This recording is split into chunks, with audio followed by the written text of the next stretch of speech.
Hello everybody. In today's video, what I wanted to do is give y'all an update about my time at Evans Delivery. How do I like it? Routes, how many days a week I've been working, how much is pay, some of the stuff like that. Obviously stuff that you would want to know. So let me go ahead and just talk about that. All right.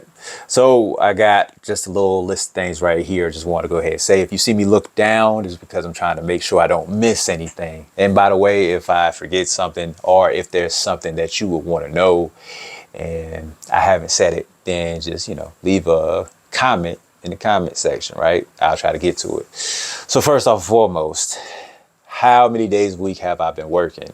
Have I been getting consistent work? I would say I have been getting consistent work. It hasn't been 5 days a week consistent work, but I would say I've been getting like 4 days a week consistent work, which is good enough as far as how much I'm making and how much I need to live, how much I need to live off. Obviously, it's not always 4 days a week. Some days I do work 5, some days I work 3, you know what I'm saying? So my paychecks from week to week may fluctuate a bit.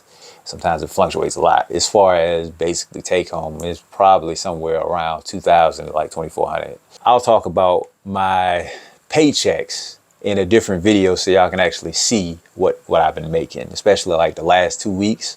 The terminal that I am leased on with is in Chesapeake, Virginia.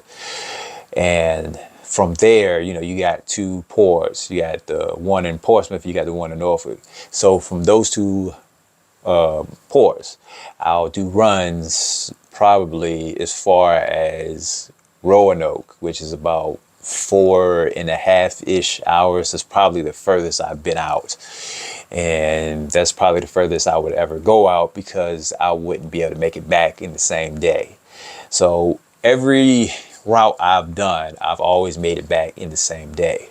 Just want to go ahead and say that as well. So if you're looking to stay local, but not necessarily local, that's something that you can do, although they do have actual local routes. With it being like 4 days a week and having, consistent routes that do have, longer runs because they, make more money, I'm appreciative of that because I can still make, what I'm making and not have to just take like the local runs, you know what I'm saying? Like if they had me work like 4 days a week, but all they got is like local runs instead of like the longer runs, then that's a problem. At this particular terminal, they got somewhere close to like 15-ish drivers. So even though freight is slow because they only got like 15 drivers, it's not that bad. At AIS, like I said before, they got company drivers. Here at Evans Delivery, they don't have any company drivers. They just have people that are owner operators. As far as insurance and tolls and stuff like that, who pays what? At some places, they pay, they'll pay insurance, they'll pay the tolls. Evans Delivery does pay the tolls, but they don't really pay that much insurance. You know what I'm saying? I'm not 100% sure. They pay for like one thing as far as insurance is concerned, but you still have to pay for like physical, bobtail, but maybe they pay for cargo insurance.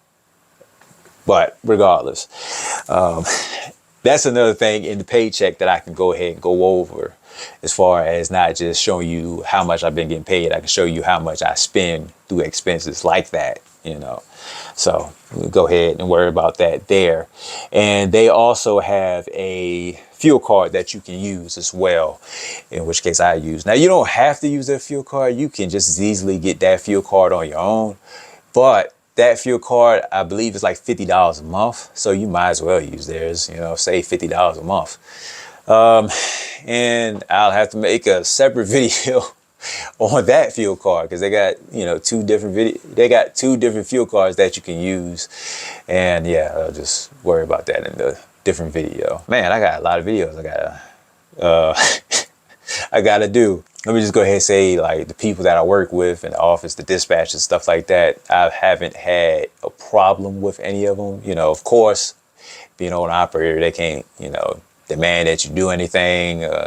Shoot, they probably don't even really care with freight being so slow. They'll be like, oh, you don't want to do that? I got another driver that will definitely take that off my hands. So, It's just it what it is. Sometimes they might ask me, if they didn't have something for me today, and they might be able to be like, hey, we got, a Tarboro run right now if you're interested. I mean, like, all right, I'll take it. Why not? I mean, I was just planning on doing something else, but I mean, I can use the money. So let me just go ahead and change my plans up and go ahead and do this run real quick. So yeah, they got stuff like that as well. But like I was saying, overall, the people that I work with, I mean, I don't have any problems with. I think from what I know of them, they seem like fine people. So that's a plus, you know. Yeah. So some things other than the insurance, some other things that I do have a problem with is the detention time. Man, the detention time here is 2 hours. And then after 2 hours, it is $75 an hour. Now, the biggest problem with that is most places I've been to within this last 3 or 4 months is that I'm in and out of these places within 2 hours. There have been times I have been at places for an hour and a half or right at 2 hours, right? And oh, can't get paid for anything though. You're right at the mark of 2 hours. So that sucks. Like AIS, for example, they have 1 hour of detention time and then it's $50 an hour after that. Man, on top of the fact that you have that situation with the detention time, that is only for when you're at the actual companies, you're at the actual warehouse for these companies. So if you're picking up, whether it be, an empty or you're picking up a loaded from the ports or whatever, you're not getting any detention time if you are staying at those places over 2 hours. So you just got to eat that time, and that time sucks, man, because it's nothing but literal wasted time. It absolutely sucks. Evans Delivery, from what I've seen, their fuel, what they charge for fuel, is higher than other places, or at least it was at AIS. Because last time I actually talked to somebody about how much they charge on fuel to the companies at AIS, they was like, it was currently around 22% of what the load is. Whereas when I talked to Evans, they was saying more of it was closer to 40% over there, which is obviously almost twice as much. So that's a big deal. And I have been seeing it in my paycheck. You know what I'm saying? I don't feel like I've been losing money through fuel. You know what I'm saying? Fuel, I feel like the fuel actually does pay for itself. Like the surcharge they do on fuel, it actually pays for the fuel. So with all that being said, overall, I have a positive look on Evans Delivery. I definitely, I can say that I'm good with staying there for now. When freight, picks up and it's consistently picked up, I would like to get a second truck and bring it in to Evans Delivery. Yeah, that's all I got to say for right now. I will definitely have another video about pay rates. How much am I getting paid? And show you actual paychecks in this video. If it's not up here right now, it will be up here very soon. So go ahead and check that video out when it comes up.